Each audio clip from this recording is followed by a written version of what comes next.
हाँ, अधिभूत की परिभाषा बताओ, अधिदेव की, अधियज्ञ की, ब्रह्म की, कर्म की और अध्यात्म की। 6 तो परिभाषा पूछी जो हमने देख ली, है ना।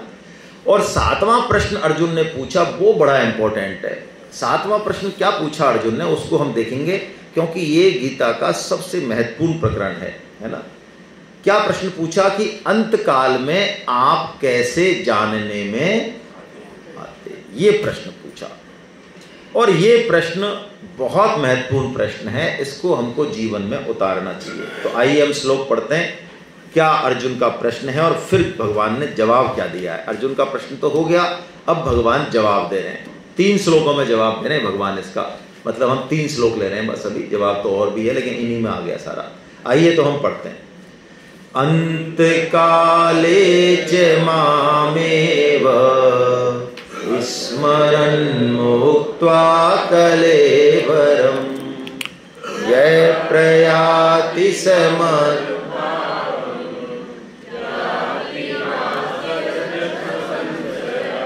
पहला श्लोक, भगवान ने एक बात बताई, इसमें तो भगवान ने नियम बताया। क्या बताया कि जो मनुष्य अंत काल में भी का मतलब है उसने जीवन भर तो याद किया नहीं, लेकिन अंत काल में यानी शरीर छोड़ते समय उसने मुझे याद कर लिया, तो वो मुझे ही प्राप्त हो जाएगा, इसमें कोई संदेह। अब बोलिए कृपा हुई कि नहीं हुई भगवान की? ये न्याय तो नहीं है ना, लेकिन भगवान का न्याय ऐसे ही है जैसे माँ का न्याय और पिता का न्याय अपने बेटे के प्रति कैसा होता है, कैसा होता है? हाँ, ममता पूर्ण होता है। उसकी जो है गलती भी नहीं दिखाई देती और कुछ नहीं ये तो ऐसे ही कर दिया होगा इसने, कुछ आ बेटा आजा आजा आजा, है ना। तो ऐसे ही भगवान कर रहे हैं हमारे साथ कि इसने जिंदगी भर जो है कुछ नहीं किया, लेकिन अंत समय में भी यदि ये मेरा नाम ले ले तो जो है ये मुझको ही प्राप्त होगा। अच्छा, यदि मेरा नहीं ले तो भगवान अब रूल नंबर 2 बता रहे हैं। यम यम वापि स्मरन् भावं त्यजत्यन्ते कलेवरं तं तमेवैति कौन्तेय सदा तद्भाव भाविता। यदि मेरा नाम नहीं आया तो भगवान कह रहे हैं कि जिसका भी स्मरण आएगा वो उस योनि को चला जाएगा। अब ये खतरा है भाई। अच्छा, अंतकाल में कैसा रहता है व्यक्ति, इसके लिए जो शरीर छोड़ रहे हैं उनकी सेवा करनी चाहिए, थोड़ा जाना चाहिए उनके पास, क्योंकि जो व्यक्ति शरीर छोड़ रहा है ना, जब उसकी दुर्दशा देखते हैं ना, जो थोड़ी हमारी बुद्धि ठिकाने आती है। इसलिए हॉस्पिटल में जो बड़े खतरनाक तरीके से पीड़ित हैं रोगों से, एक्सीडेंट से, कभी उनके पास भी बैठना चाहिए, जाना चाहिए। थोड़ा पता चलता है कि हम और इनमें हम कहाँ हैं, मतलब वैसे तो होश ही नहीं आता हमको। और आदमी जब मरता है तो उसकी क्या दुर्दशा होती है, उसकी क्या दुर्दशा होती है, और दूसरे हम बैठे हैं उसकी दुर्दशा कराने को तैयार। हमने सबने कसम खा रखी है, जो उसके पति पत्नी और बच्चे बन रहे हैं उन्होंने सबने उसका बंटाधार करने की कसम खा रखी होती है। ज़्यादातर 99.9 यही इस तरह से मौत होती है हमारे यहाँ। वो ढंग की जगह चला भी जाए लेकिन हम जान दें जब, तो हाँ, हम उसका पूरा पट्टा ढार करेंगे। ये सारी जगह मौतों का, और वो बनते हैं कि हम पति हैं, हम पत्नी हैं, हम बेटा हैं, बनते तो स्वजन है लेकिन वो महान हत्यारे हैं उसके। आपको बुरी लग रही होंगी बात, लेकिन मैं आपको बताता हूँ कैसे। हमारा जो मन जाता है वो वहीं जाता है, चिंतन स्मरण हमारा उसी का होता है जिसका हमको अभ्यास है। जैसे आज दिन भर मान लो मैंने सोशल मीडिया जो है गेम खेल लिया, कुछ और पिक्चर देख ली, कुछ और भी उटपटांग काम कर लिए, दिन भर मैंने शाम तक यही काम किया, तो रात को सपने में कौन आएगा मेरे? या भगवान श्री कृष्ण आ जाएंगे बंसी बजाते हुए? भाई मैं तो भूत प्रेत की पिक्चर देखी, ऊट पटांग बात करी, फालतू सोशल मीडिया पे जो है ब्लू पॉइजन देखा, कचरा देखा, तो भगवान श्री कृष्ण आ जाएंगे बंसी बजाते हुए? तो उठो बस, उठो उठो। तो हम पूरा जीवन कहां लगाते हैं? हमारा जो आसक्ति है, मन की जो पकड़ है, वो कहां है? बच्चों में है, घर में है, धन में है, विषय भोगों में है ना। माला भी करेंगे, गीता भी सुनेंगे तो बहुत उबासी लेके और बिल्कुल एक मतलब ऐसे करेंगे कि उसका कोई प्रिंट बनता ही नहीं है मन पे। मन पे उसी चीज का प्रिंट बनेगा जो चीज हमने बहुत ज्यादा पकड़ी है। सपने का भी यही विज्ञान है। तो मन पर जिंदगी भर जो प्रिंट बने, हमारे परिवार के, धन के, विषय भोगों के, या कोई चीज हमने छुपा दी, या कोई पाप किया जो किसी को नहीं बताया, यानी जिनका प्रिंट बहुत गहरा है मन पे, अंत समय में हमको क्या याद आना चाहिए? वही याद आएगा। दशरथ जी को क्या क्या याद आया अंत समय में? राम तो बाद में आए, राम तो आने थे, दशरथ जी तो दशरथ जी, लेकिन उससे पहले क्या याद आया? श्रवण कुमार याद आया। बोलो, देखिए एक घटना थी ना श्रवण कुमार की, और कितने पुण्य किए उन्होंने, बताओ कैसे दशरथ जी कितने कैसे इंसान है। जनक जी के जहाँ जाते हैं तो देखो दशरथ जी, बहुओं को लाते हैं तो देखो दशरथ जी, सब अपनी सब पत्नियों से कहते हैं इनको पलकों की तरह रखना है इन बहुओं को, ऐसा कहते हैं सबको बिठा के। मतलब कितना दशरथ जी का कैसे पुरुष हैं वो, देखो महापुरुष हैं वो। ऐसे महापुरुष से जीवन में एक काम बन गया, और वो भी उन सब कामों के ऊपर जो है वो आ गया। तो बताओ हमारी क्या हालत होने वाली है। और इसको परम सिद्धि कहा भगवान ने आगे। क्या मतलब? कि यदि अंत समय में हमारा जैसा भाव होगा ना, जैसी मन स्थिति होगी, वही कसौटी है कि हमने जिंदगी भर क्या किया। यदि मरते समय मैं हाय तौबा कर रहा हूं और ये सोच रहा हूं कि मेरे बेटे का क्या होगा, मेरी पत्नी का क्या होगा, इस घर का क्या होगा, इस प्लॉट का क्या होगा, और ये तो यार बिल्कुल ही बहुत ज्यादा हो गया भैया, कैसे पार पड़ेगी यार। यदि मैं ऐसे ही हाय हाय करता हुआ ही जा रहा हूं इसको, और जिंदगी भर मैंने गीता पढ़ी है, तो इसका मतलब मैंने कुछ भी गीता नहीं पढ़ी। अंत समय कसौटी। अंत समय का मतलब ये नहीं कि अच्छे आदमी हॉस्पिटल में नहीं जाएंगे, एक्सीडेंट नहीं होगा, ना ना, वो अलग चीज है।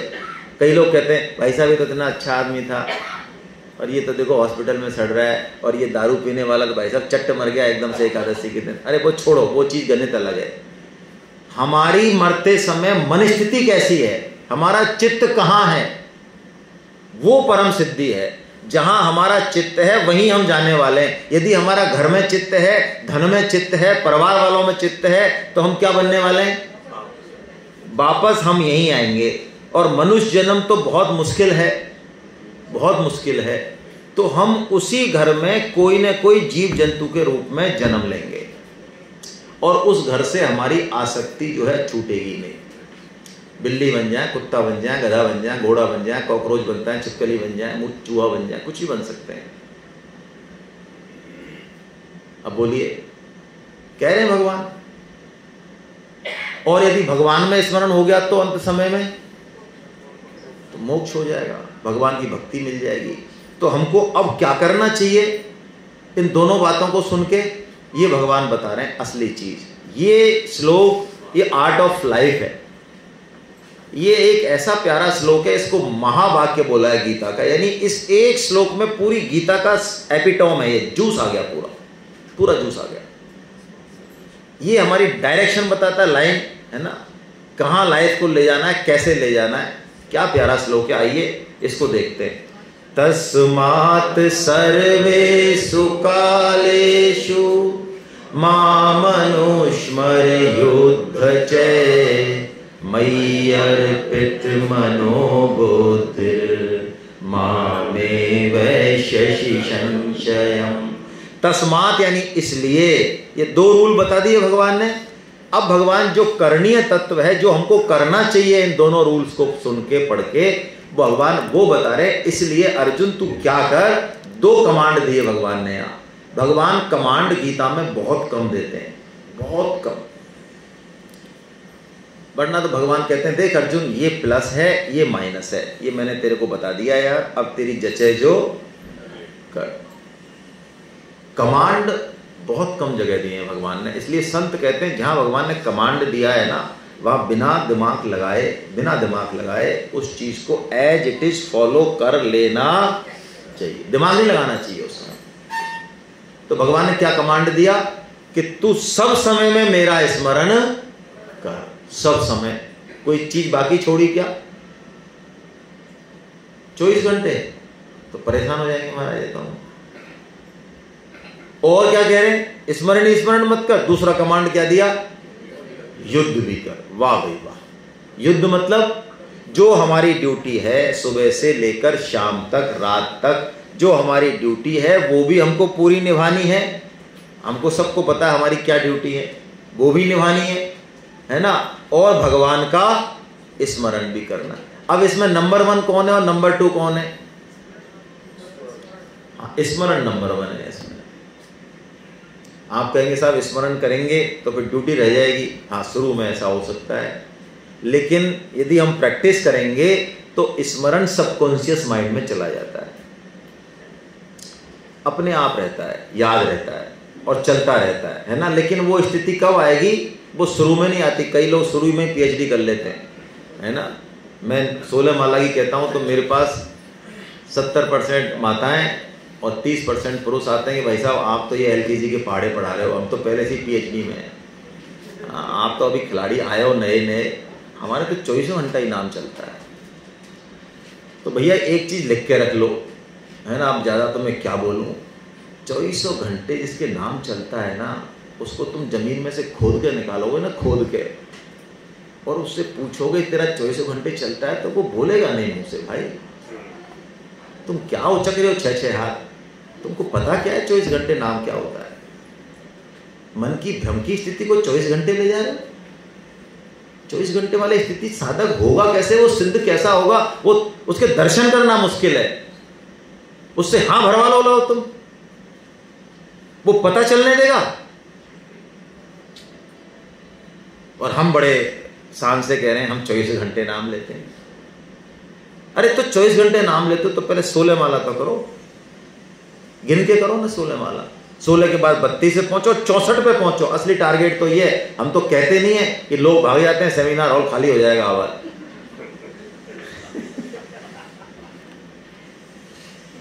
कहोगे किसको, दीवारों को फोड़ोगे कि सिर अपना? 64 माला का टारगेट है। चैतन्य महाप्रभु उसी का अन्न ग्रहण करते थे जो 64 माला करेगा। उसके घर पे नहीं जाते थे, किसी का अन्न नहीं ग्रहण किया। और संत उसी के आते हैं वास्तव में जो 64 माला करता है डेली। और 64 माला के लिए 8 घंटे चाहिए, 1/3 पोर्शन चाहिए। और यदि कोई 64 माला कर रहा है तो संभव नहीं है कि अंत समय में उसको भगवान का स्मरण नहीं आए। वो कोमा में चला जा, वो एक्सीडेंट हो जा, वो कुछ भी हो जा, भगवान स्वयं उसकी जिब्या पे बैठेंगे और उसको याद करा देंगे। ये भगवान का विरध है। लेकिन चलिए हम अभी से अपने जीवन को इस तरह से ढालें। आपको जैसा कि मैंने कल कहा, इस स्थिति तक बहुत सावधानी रखनी है। किस स्थिति तक? कि आपके मन में माला करने की, गीता पढ़ने की, गीता सुनने की, सत्संग करने की चटपटी लगी रहे। इस स्थिति में यदि आप आ गए कि माला नहीं करते तो आपके सर में दर्द हो जाता है, माला करने से सर दर्द दूर हो जाता है, माला करते ही आपके दिन भर की थकान मिट जाती है, आपके अंदर चेहरा आपका चमकने लग जाता है, ऐसी स्थिति में आप आ गए तो इट्स ओके, अब फाइनल है। लेकिन माला का टेंशन व्हाट्सएप से दूर कर रहे हैं, माला की बोरियत व्हाट्सएप से दूर कर रहे हैं, तो अभी गड़बड़ है मामला। अभी रुचि व्हाट्सएप में ही है, अभी रुचि भोगों में ही है, अभी रुचि निंदा में ही है कि माला कर ली, गीता पढ़ लिया, अब आओ यार थोड़ा सा निंदा रस लेते हैं, थोड़ा मूड फ्रेश करते हैं।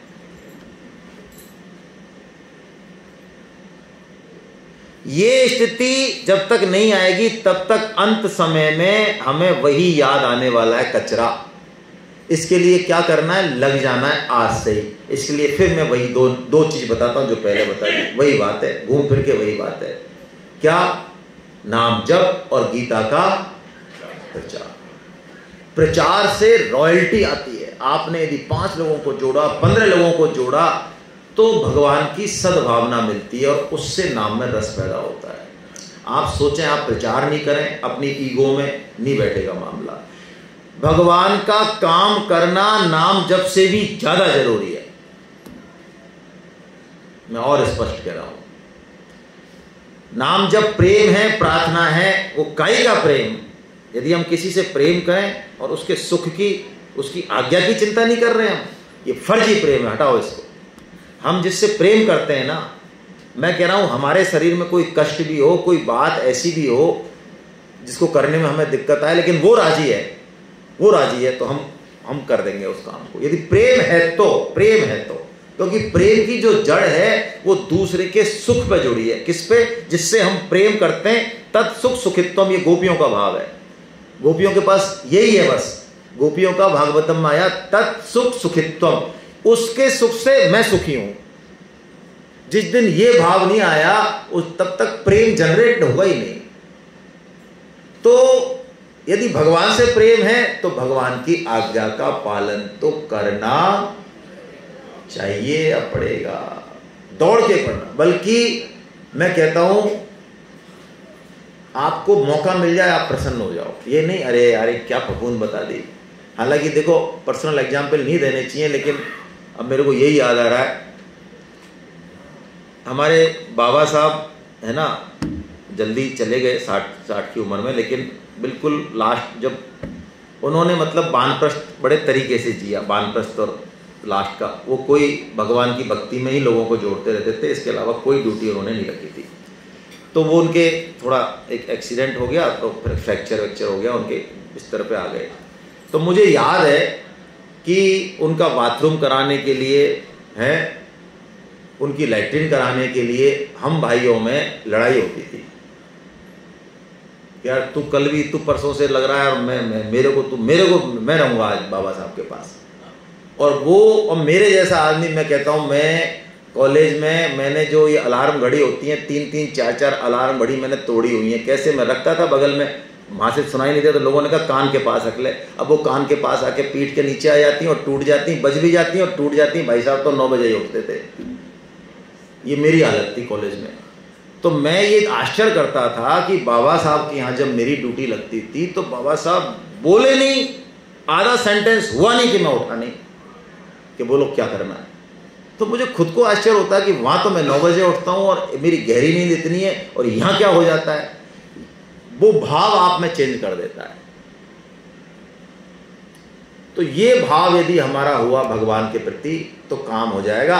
फिर संसार के काम करते रहो, लेकिन मूल में यही होना चाहिए। और आपने शिव मानस पूजा यदि सुनी हो, शिव मानस पूजा का श्लोक आपने खूब सुना है ना। उसमें भगवान शंकर की मानसिक पूजा हो रही है, यानी 24 घंटा पूजा हो रही है, सर्वेषु कालेषु हो रहा है। हम सो रहे तो, खा रहे तो, पी रहे तो, चल रहे तो भगवान का ही ध्यान है, तो सारी क्रियाएं भगवान की हो जाती हैं। माता यशोदा का कोई काम 24 घंटे में ऐसा नहीं है जो कृष्ण के लिए ना हो। कोई भी काम वो कर रही हैं, वो सब कृष्ण के लिए ही खाना भी खाती हैं गोपी तो किसके लिए? कृष्ण के लिए खा रही हैं। श्रृंगार भी करती हैं, ऐसे नहीं यहीं घूमती हैं, श्रृंगार करती हैं, भागवत में वर्णन है बहुत अच्छे से।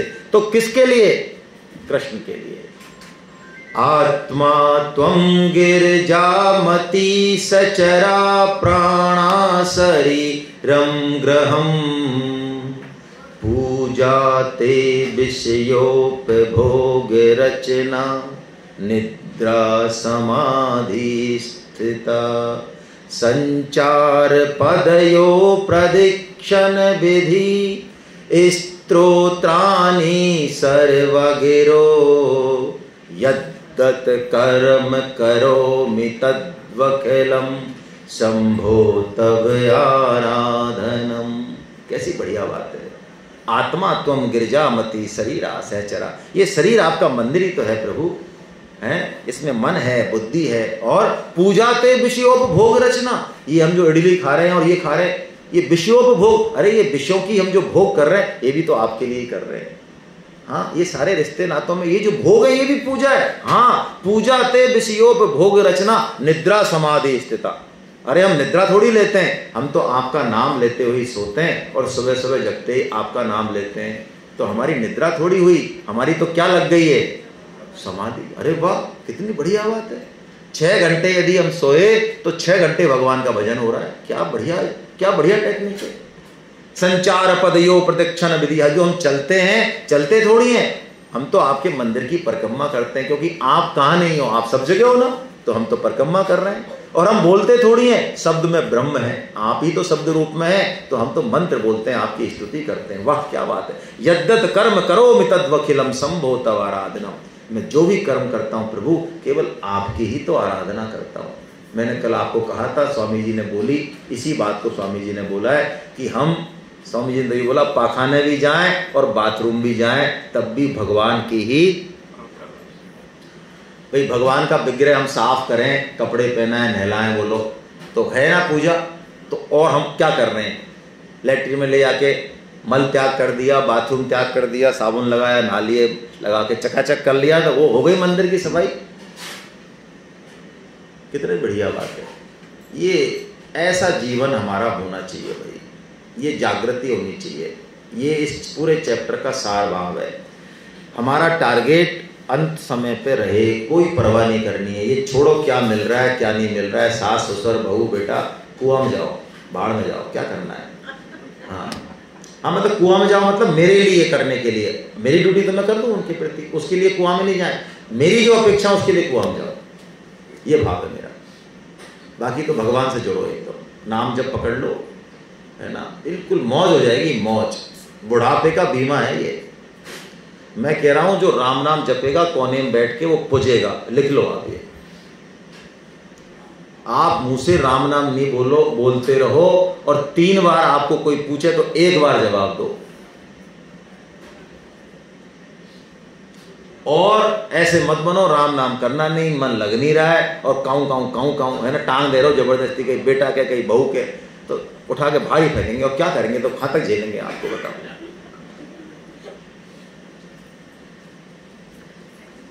वैसे भी कोई काम के तो रहे ही नहीं, आप नॉन प्रोडक्टिव तो वैसे ही हो, अब ऊपर से फफूंद और कौन झेलेगा बताओ भाई। अरे तो मैथमेटिक्स की दुनिया क्या करें, तो आपको लग रहा है बुरा सुनने में, मैथमेटिक्स है भाई। हमने संस्कार दिए ही नहीं बच्चों को, है ना। जब आईआईटी की तैयारी कर रहा था, डॉक्टरी की तैयारी कर रहा था, जब आपको सलाह दी थी कि इसको गीता पढ़ा दो, तब तो आपने जो है बिल्कुल रिजेक्ट कर दिया। ये क्या हुआ गीता पढ़ाने से, तो झेलो। हमारा बोया जो बोया वो काटो भाई, कहां जाओगे और बच के, काटना हम सबको काटना है। हाँ लेकिन अभी भी राम नाम का सहारा है, इसको पकड़ लिया, अभी से पकड़ लो। कितनी भी इंपॉर्टेंट काम हो, दुकान हो, सब काम होंगे, सब बढ़िया होंगे, कोई नहीं बिगड़ेगा काम। विश्वास तो करो इस पे। इसी बात को भगवान जो है और आगे अब नए तरीके से कह रहे हैं। आइए हम 2 गतियां बताएं, ये कोई खास बात नहीं है, मरने के बाद की 2 गतियां हैं, है ना। एक में आदमी जाता है वापस आ जाता है भोग के, एक में नहीं आता, हमको वापस आना ही नहीं है। हम गीता के साधक हैं, आज से विश्वास कर लो, ये दूसरा रूट हमारे लिए है ही नहीं। हमारे लिए तो हाईवे एकदम शानदार एक्सप्रेस वे है। हम तो जाएंगे और हमारे जो पिताश्री हैं उनकी गोदी में बैठेंगे, ठीक है, हमें क्या लेना देना है। अरे स्वामी जी का सिफारिशी लेटर है हमारे पास, हाँ गीता माता की रिकमेंडेशन है हमारे पास, ठाकुर जी की हिम्मत है जो हमको नहीं अपनाएंगे। ऐसा रखो भाव, जैसे कि बेटा होता है ना, अपनी माँ से और पिताजी से लड़ लेता है। लड़ क्यों लेता है, अपना मानता है इसलिए। तो अब वो निकम्मा है तो जैसा भी है, जब वो अधिकार पूर्वक मांगता है तो माता पिता राजी होके उसको, तो बस हम भी गीता के साधक हैं, इसलिए आप इसी बात पे चले, है ना। अब भगवान